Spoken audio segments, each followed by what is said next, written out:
Por medio de la palabra, meditación, conocimiento y oración diaria, alcanzamos una auténtica comunión con Dios. Hay un mandato de Dios muy claro y específico que dice: "Este es mi Hijo amado, a Él oíd", según Marcos 9:7 y Lucas 9:35. Esto no es un consejo para los creyentes, sino una orden de nuestro Padre para que escuchemos a Jesús de cara a la obediencia. Y el Señor se ha manifestado por medio de su palabra, por lo que quien no la lee, no le oye y en consecuencia no obedece. Jesús en la palabra solo requiere para ser salvos arrepentirnos y creer en Él como nuestro único Salvador. Los añadidos son cosas de hombres, porque algunos predican que para ganarnos el cielo debemos hacer cosas, lo cual es falso. No hay nada que hacer, porque Cristo lo ganó por nosotros. Todo lo que hagamos, una vez adoptados como hijos, será en virtud del amor y agradecimiento que tal acto significa para nosotros. Una acción libre en virtud de la obra santificadora del Espíritu Santo que transforma nuestro corazón a lo largo de lo que nos queda de vida. Esas buenas obras que hagamos solo confirman que nuestra fe es auténtica, porque la fe sin obras está muerta, según Santiago 2:26. El exigir hacer cosas para alcanzar el favor de Dios y ganarnos el cielo es una falacia propia de quienes han retorcido y distorsionado el Evangelio, provocando la vanagloria de muchos que se arrogan el mérito de su salvación por el hecho de cumplir meras liturgias y sacramentos, como defiende la Iglesia Católica Romana. Lo grave es que esto finalmente provoca la falsa convicción de creerse salvos sin haber nacido de nuevo, como le explicó el Señor a Nicodemo en Juan 3:5. Por eso los que incurren en este tipo de enseñanzas están en grave pecado ante Dios.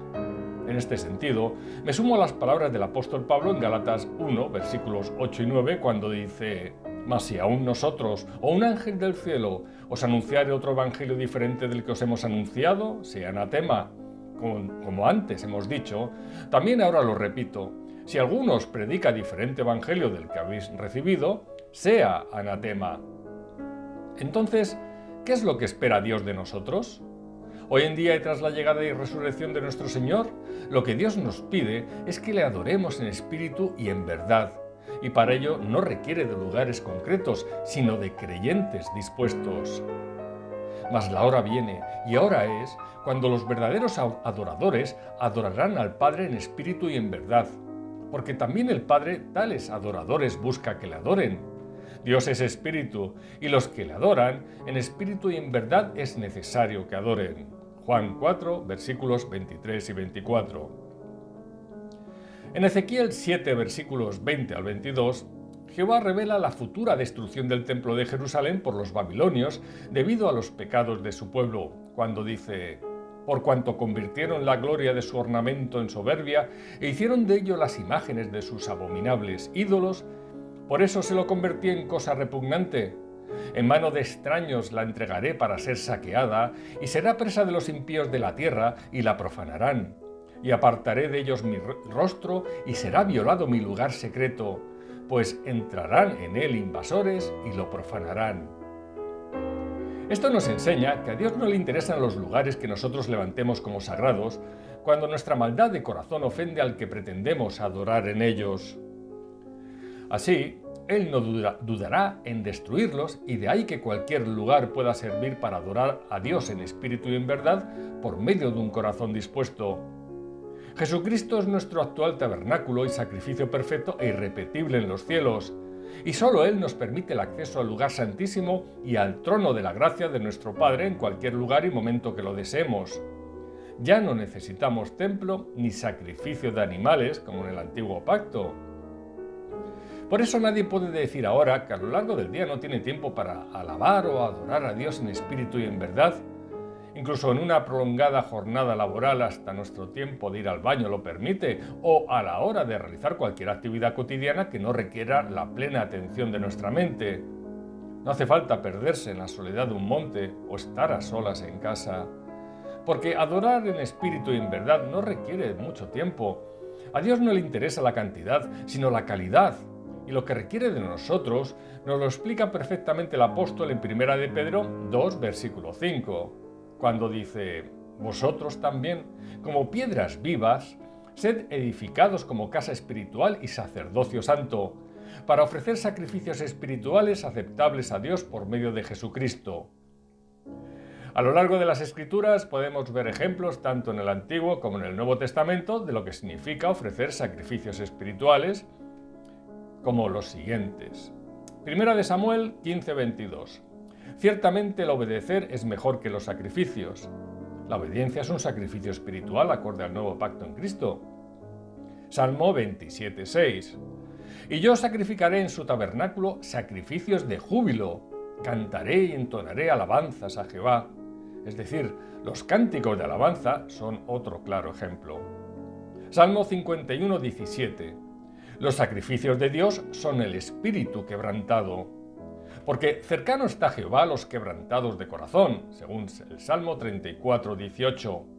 Es decir, el arrepentimiento y confesión de pecados supone un fruto digno de una salvación alcanzada por medio de Jesucristo. Isaías 58, que nos habla del verdadero ayuno. Podemos citar la justicia social, generosidad, humildad, obediencia de nuevo y en definitiva lo que constituye el todo de la ley de Dios para sus hijos, que es amar al prójimo como a uno mismo. El ayuno consistente en privarse de alimentos, por lo tanto, no sirve sin un verdadero ayuno espiritual. En Oseas 6, versículo 6 leemos: porque misericordia quiero y no sacrificio, y conocimiento de Dios más que holocaustos. Es decir, el estudio de la palabra con el esfuerzo que implica es otro sacrificio espiritual que hacemos para la gloria de Dios. En Marcos 12:33 leemos: y el amarle con todo el corazón, con todo el entendimiento, con toda el alma y con todas las fuerzas, y amar al prójimo como a uno mismo, es más que todos los holocaustos y sacrificios. Por lo tanto, todo se resume en este amor a Dios y al prójimo. En Romanos 12:1 leemos: así que, hermanos, os ruego por las misericordias de Dios que presentéis vuestros cuerpos en sacrificio vivo, santo, agradable a Dios, que es vuestro culto racional. Por lo tanto, somos instrumentos del Espíritu Santo a través de todo lo que somos como creación de Dios para buenas obras. En Romanos 15, versículo 16 podemos leer: para ser ministro de Jesucristo a los gentiles, ministrando el Evangelio de Dios, para que los gentiles les sean ofrenda agradable, santificada por el Espíritu Santo. Por lo tanto, la predicación del Evangelio para salvación de los que aún no lo son es un sacrificio aceptable para Dios, pero sobre todo es una obligación para todos los creyentes en virtud de la gran comisión encomendada por el Señor antes de partir a los cielos.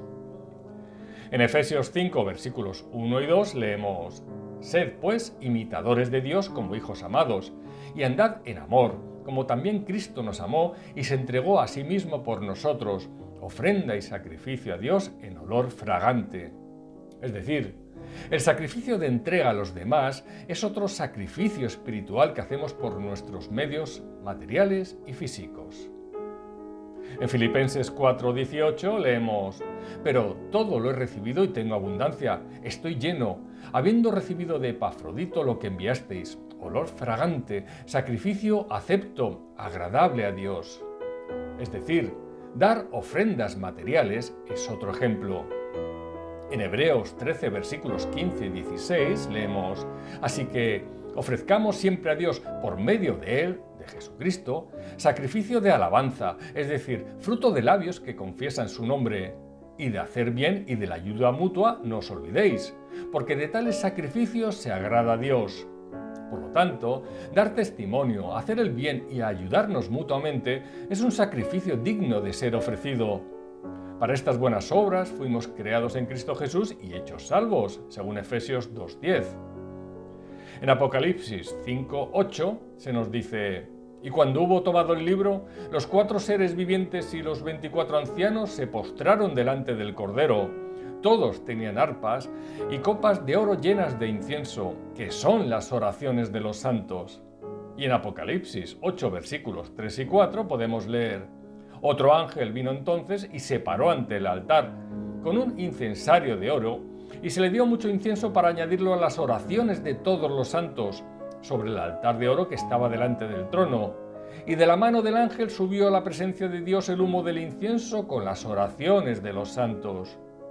Por lo tanto, Las oraciones de todos los santos son sacrificios necesarios y agradables a Dios. ¿Y qué significa que los sacrificios espirituales deban ser aceptables a Dios según el versículo de 1 de Pedro 2:5? Pues que lo mejor de nosotros es lo que debemos ofrecerle, no lo que nos sobra o no nos sirve.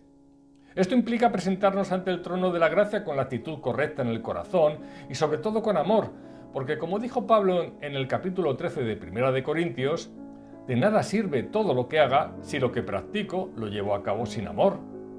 En este sentido, cabe remitirse al capítulo 1 de Malaquías, en donde Jehová se queja de que el pueblo solo le ofrece sacrificio de animales defectuosos y además de mala gana, como si fuera una pesada carga para ellos. Esto provoca la reacción de Dios y la consecuente maldición, cuando dice: habéis además dicho, oh, qué fastidio es esto, y me despreciáis, dice Jehová de los ejércitos, versículo 13. Maldito el que engaña, el que teniendo machos en su rebaño promete y sacrifica a Jehová lo dañado, versículo 14. En cualquier caso, no dudemos que Dios no compartirá su gloria con nosotros en un lugar donde se practique el pecado, y si antes lo ocupaba, lo abandonará. Esto es lo que ocurrió en el templo de Jerusalén, según describe Ezequiel 9, versículo 3, cuando dice: y la gloria del Dios de Israel se elevó de encima del querubín, sobre el cual había estado al umbral de la casa, y llamó Jehová al varón vestido de lino, que tenía a su cintura el tintero de escribano. Es decir, Jehová inicialmente moraba entre los querubines del arca del pacto en el lugar santísimo del templo, pero la aberrante idolatría del pueblo, que la permitió incluso en su interior, provocó que esa gloria se trasladara a la entrada del templo, como preludio de su definitivo abandono. Así se nos dice en Ezequiel 10, versículos 18 y 19, donde podemos leer: entonces la gloria de Jehová se elevó de encima del umbral de la casa y se puso sobre los querubines. Y alzando los querubines sus alas, se levantaron de la tierra delante de mis ojos. Cuando ellos salieron, también las ruedas se alzaron al lado de ellos y se pararon a la entrada de la puerta oriental de la casa de Jehová, y la gloria del Dios de Israel estaba por encima sobre ellos. A continuación tuvo lugar el abandono del que fue el lugar sagrado, según vemos en Ezequiel 11, versículos 22 y 23. Después alzaron los querubines sus alas y las ruedas en pos de ellos, y la gloria de Dios de Israel estaba sobre ellos, y la gloria de Jehová se elevó de en medio de la ciudad, y se puso sobre el monte que está al oriente de la ciudad. Por lo tanto, una vez que la gloria de Dios abandona el lugar, nada importa su denominación, porque es abominación a Jehová. Por eso en Ezequiel 9:7 ordena a los seres celestiales que van a ejecutar el juicio de Dios que profanen el templo al decirles: y les dijo: contaminad la casa y llenad los atrios de muertos, salid. Y salieron y mataron en la ciudad. El pecado lo ha contaminado y su destrucción, o lo que en él ocurra, resulta irrelevante, porque ya no importa el lugar físico. En este sentido, es de destacar lo que se menciona en Ezequiel 11, versículos 16 y 17, cuando al abandonar Jehová el templo que constituía su presencia entre el pueblo, promete morar entre los exiliados en Babilonia como símbolo de la futura restauración y renovación que se producirá en su retorno a Israel. Por tanto di, así ha dicho Jehová el Señor: aunque los he arrojado lejos entre las naciones y les he esparcido por las tierras, con todo eso les seré por un pequeño santuario en las tierras donde lleguen. Di por tanto, así ha dicho Jehová el Señor: yo os recogeré de los pueblos y os congregaré de las tierras en las cuales estáis esparcidos, y os daré la tierra de Israel. Para ellos, por lo tanto, será en Babilonia lo que el templo fue en Jerusalén. Y una vez que hayan regresado, tendrán lugar los hechos que constituyen el preludio de la renovación del pacto de Dios con su pueblo, como leemos en Ezequiel 11, versículos 18 al 20. Y volverán allá, y quitarán de ella todas sus idolatrías y todas sus abominaciones, y les daré un corazón, y un espíritu nuevo pondré dentro de ellos. Y quitaré el corazón de piedra de en medio de su carne, y les daré un corazón de carne, para que anden en mis ordenanzas, y guarden mis decretos y los cumplan, y me sean por pueblo, y yo sea a ellos por Dios. En definitiva, todo lo anterior nos sirve para comprender qué clase de comunión busca Dios con todos nosotros.